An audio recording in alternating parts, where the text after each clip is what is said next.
मैं आज संसद के उच्च सदन के सामने और देशवासियों के सामने इन विकट परिस्थितियों पर सरकार का पक्ष साझा करने के लिए उपस्थित हुआ हूं।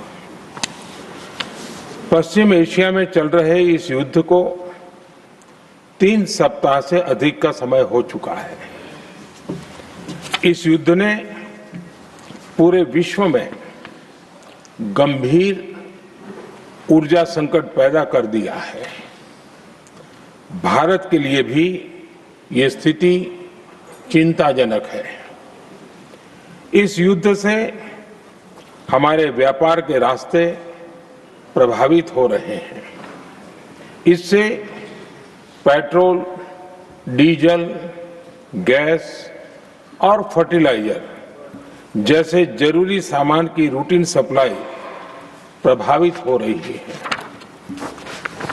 गल्फ देशों में करीब 1 करोड़ भारतीय रहते हैं, वहां काम करते हैं। उनके जीवन और आजीविका की सुरक्षा भी भारत के लिए बहुत बड़ी चिंता है।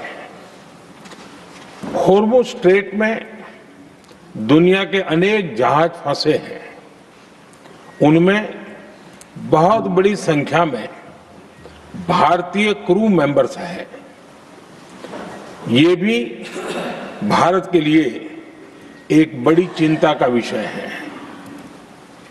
ऐसी विकट परिस्थिति में आवश्यक है कि भारत की संसद के इस उच्च सदन से शांति और संवाद की एकजुट आवाज पूरे विश्व में जाए।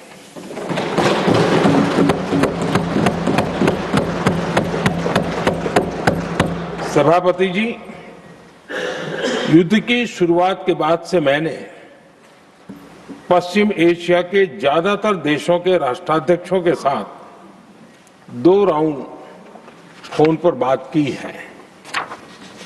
हम गल्फ के सभी देशों के साथ लगातार संपर्क में हैं। हम ईरान, इजराइल और अमेरिका के साथ भी संपर्क में हैं। हमारा लक्ष्य डायलॉग और डिप्लोमेसी के माध्यम से क्षेत्र में शांति की बहाली का है।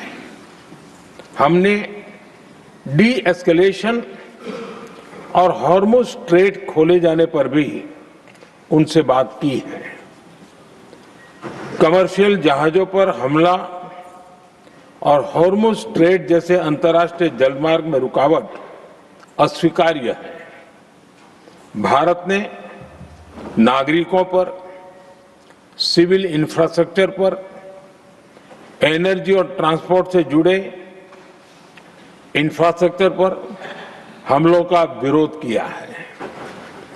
भारत डिप्लोमेसी के जरिए युद्ध के इस माहौल में भी भारतीय जहाजों के सुरक्षित आवागमन के लिए सतत प्रयास कर रहा है। भारत ने इस समस्या के समाधान के लिए संवाद का ही रास्ता सुझाया है। इस युद्ध में किसी के भी जीवन पर संकट मानवता के हित में नहीं है। इसलिए भारत का सतत प्रयास सभी पक्षों को जल्द से जल्द शांतिपूर्ण समाधान के लिए प्रोत्साहित करने का है। सभापति जी, संकट की स्थिति में देश विदेश में भारतीयों की सुरक्षा हमारी बहुत बड़ी प्राथमिकता है। युद्ध शुरू होने के बाद से लेकर अब तक 3,75,000 से अधिक भारतीय सुरक्षित भारत लौट चुके हैं।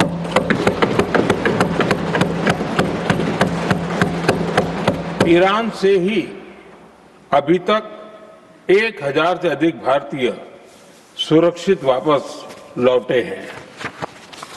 इनमें 700 से अधिक मेडिकल की पढ़ाई करने वाले युवा हैं। हमारी सरकार संकट के इस समय में पूरी संवेदनशीलता से काम कर रही है। सभी देशों ने वहां मौजूद भारतीयों की सुरक्षा का पूरा आश्वासन दिया है। हालांकि ये बहुत दुखद है कि हमलों के कारण कुछ भारतीयों की मृत्यु हुई है और कुछ घायल भी हुए हैं। ऐसे मुश्किल हालात में परिवारजनों को आवश्यक मदद दी जा रही है। जो घायल हैं, उनका बेहतर इलाज सुनिश्चित कराया जा रहा है।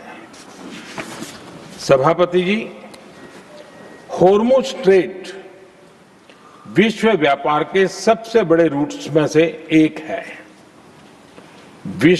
विशेष तौर पर कच्चे तेल, गैस और फर्टिलाइजर से जुड़ा परिवहन इस क्षेत्र से बहुत बड़ी मात्रा में होता है। युद्ध के बाद से ही हॉर्मुज स्ट्रेट में जहाजों का आना जाना बहुत चुनौतीपूर्ण हो गया है।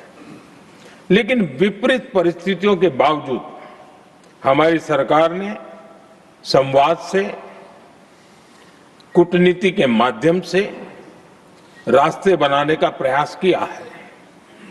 प्रयास ये है कि जहां से भी संभव हो वहां से तेल और गैस की सप्लाई भारत पहुंचे। ऐसी हर कोशिश के नतीजे भी देश देख रहा है। बीते कुछ दिनों में दुनिया के अनेक देशों से कच्चा तेल और एलपीजी से भरे जहाज भारत आए हैं।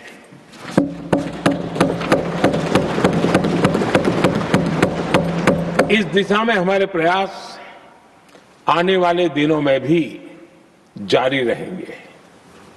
सभापति जी, भारत का प्रयास है कि तेल हो, गैस हो, फर्टिलाइजर हो, ऐसे हर जरूरी सामान से जुड़े जहाज भारत तक सुरक्षित पहुंचे। लेकिन इस युद्ध से बनी वैश्विक परिस्थितियां अगर लंबे समय तक बनी रहती है तो गंभीर दुष्परिणाम तय है।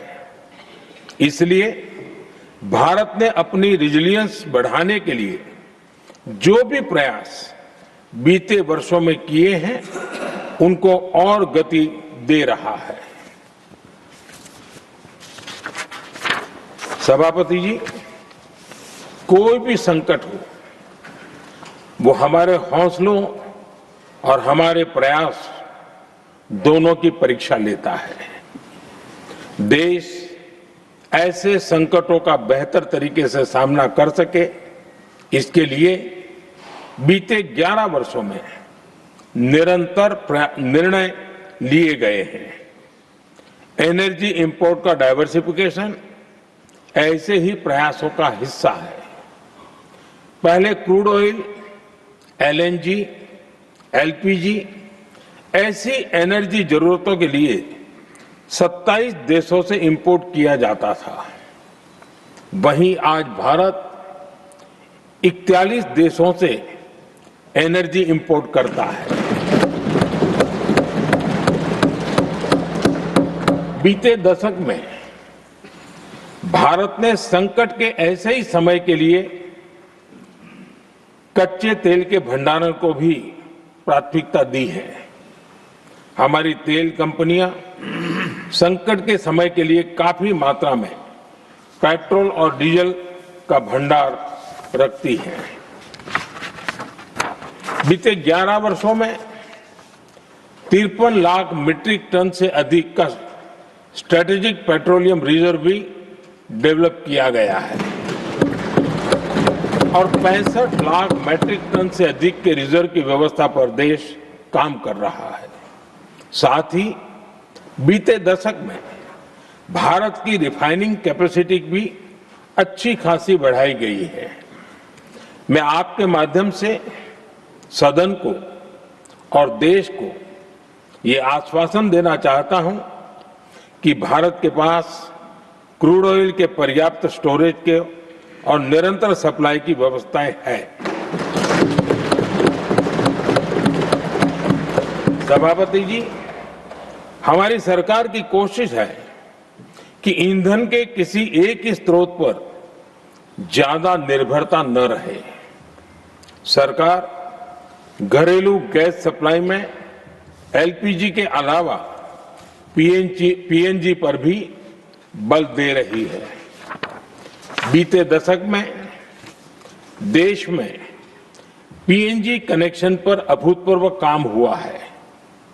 बीते दिनों में इस काम को और तेज किया गया है। साथ ही एलपीजी के घरेलू उत्पादन को भी बड़े पैमाने पर बढ़ाने का प्रयास किया जा रहा है।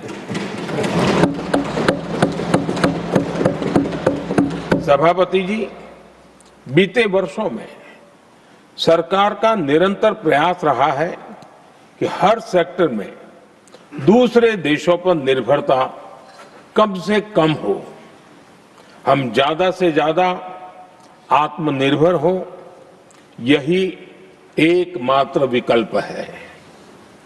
जैसे भारत का 90% से अधिक ट्रेड विदेशी जहाजों पर होता है, ये स्थिति किसी भी वैश्विक संकट में भारत की स्थिति को और भी गंभीर बना देती है। इसलिए सरकार ने मेड इन इंडिया जहाज बनाने के लिए करीब 70,000 करोड़ रुपए का अभियान शुरू किया। भारत आज ship building, ship breaking, maintenance and overhauling ऐसी हर सुविधा के निर्माण पर तेज गति से काम कर रहा है। भारत अपने डिफेंस सेक्टर को भी अधिक रेजिलिएंट बना रहा है। बीते दशक में किए गए प्रयासों से भारत आज अपनी जरूरत के अधिकांश हथियार भारत में ही बना रहा है। एक समय था जब भारत अपने जीवन रक्षक दवाओं के कच्चे माल यानी एपीआई के लिए भी दूसरे देशों पर बहुत अधिक निर्भर था। बीते वर्षों में देश ने भारत में ही एपीआई इकोसिस्टम बनाने के लिए अनेक प्रयास किए हैं। इसी प्रकार रेयर अर्थ मिनरल्स में विदेशी निर्भरता को कम करने के लिए भी बड़े कदम उठाए जा रहे हैं।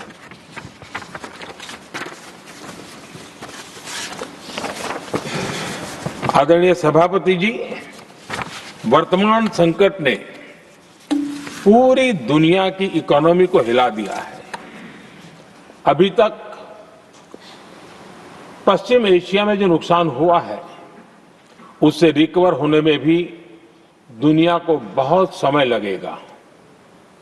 भारत पर इसका कम से कम दुष्प्रभाव हो, इसके लिए निरंतर प्रयास किए जा रहे हैं।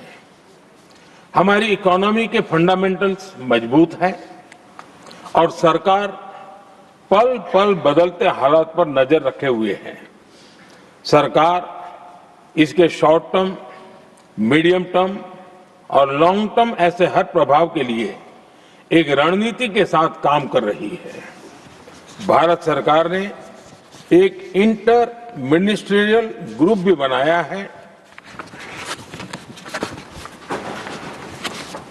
ये ग्रुप नियमित मिलता है और हमारे इंपोर्ट एक्सपोर्ट में आने वाली हर दिक्कत का आकलन करता है और ये ग्रुप आवश्यक समाधान पर भी निरंतर काम करता रहा है। जैसे कोरोना के समय में अलग अलग सेक्टर्स की चुनौतियों से निपटने के लिए एक्सपर्ट्स और ऑफिसर्स के एम्पावर्ड ग्रुप्स बने थे, वैसे ही कल ही ऐसे 7 नए एम्पावर्ड ग्रुप्स का भी गठन किया गया है। ये group supply chain, petrol diesel, fertiliser, gas, महंगाई ऐसे विषयों पर त्वरित और दूरगामी रणनीति के तहत कार्रवाई करने का काम करेंगे। मुझे पूरा भरोसा है कि साझा प्रयासों से हम परिस्थितियों का बेहतर सामना कर पाएंगे। आदरणीय सभापति जी, सरकार ये भी प्रयास कर रही है कि आने वाले बुआई के सीजन में किसानों को पर्याप्त खाद मिलती रहे। सरकार ने खाद की पर्याप्त सप्लाई के लिए आवश्यक तैयारियां की हैं। सरकार का निरंतर प्रयास है कि किसानों पर किसी भी संकट का बोझ न पड़े। मैं देश के किसानों को फिर आश्वस्त करूंगा कि सरकार हर चुनौती के समाधान के लिए उनके साथ खड़ी है।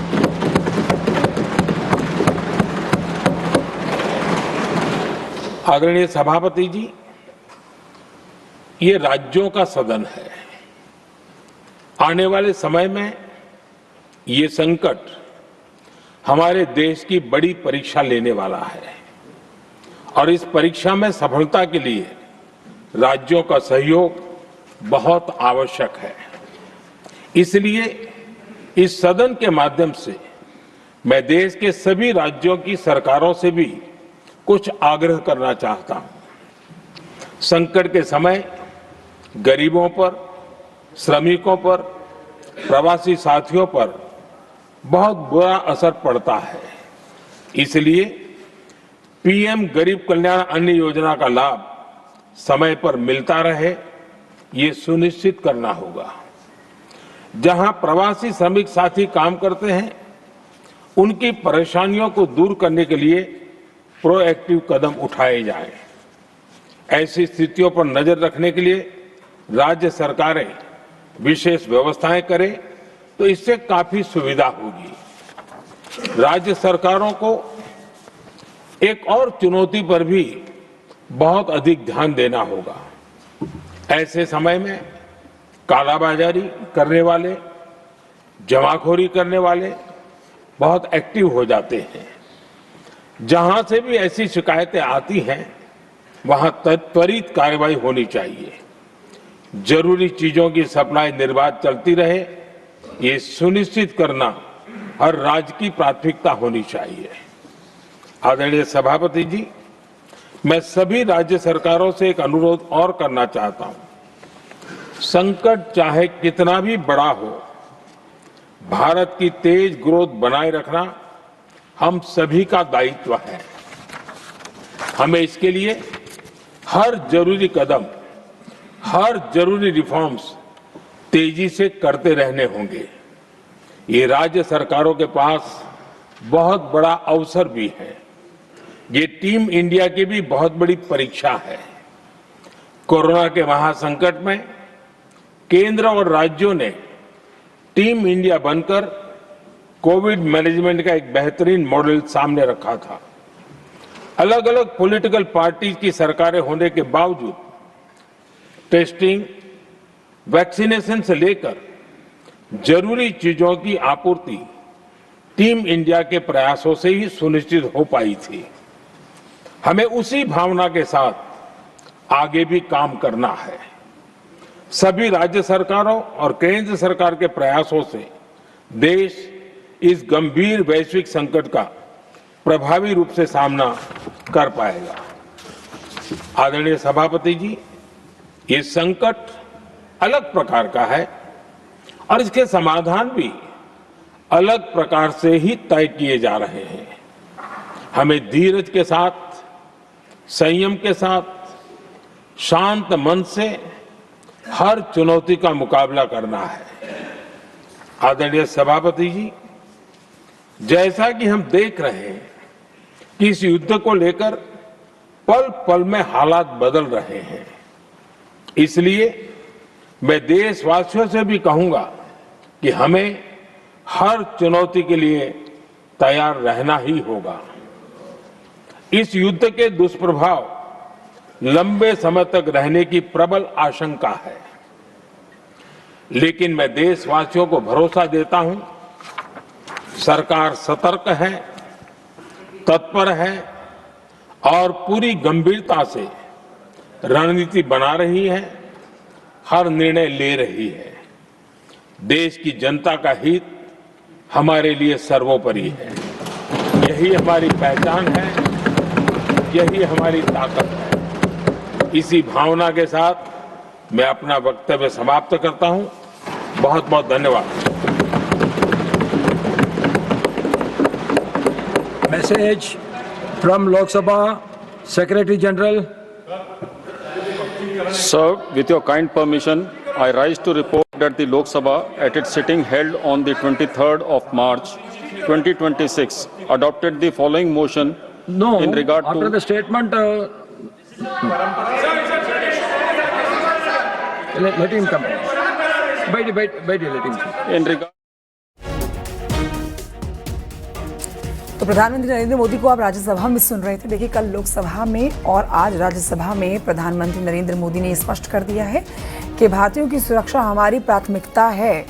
जहां से संभव होगा वहां से तेल लेंगे।